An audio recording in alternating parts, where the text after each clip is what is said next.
والافريقي تروح بفيكتوار من بنزرت. مشينا لبنزرت ماتش السي بي والافريقي، الطقس كان سخون برشا والحقيقه مش متاع كوره، وجمهور السي بي كالعاده حاضر. مهيب الشامخ يلعب اول ماتش ليه مع الكلوب، ومن الجهه الاخرى هذا اخر ماتش لعبدو سي دي مع السي بي.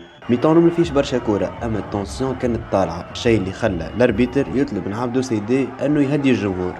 اما دوب ما بدا الميطان الثاني لقطه كوبي كونفورم من بونتو ليتوال، كورنير تضيع، دوزيام بال للكلوب، زمزم يلعب مع ايت مالك تمشي لشوات، وواحد صفر للافريقي.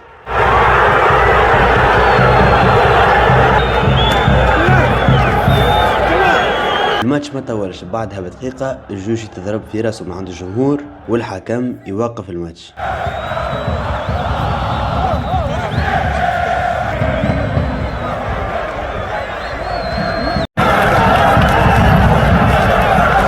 بعد هذا سيدي يمشي يودع جمهوره، وكما قال هو ما حبيناهاش توفى هكا. وهذوما شوية لقطات من لي كوليس متاع الماتش.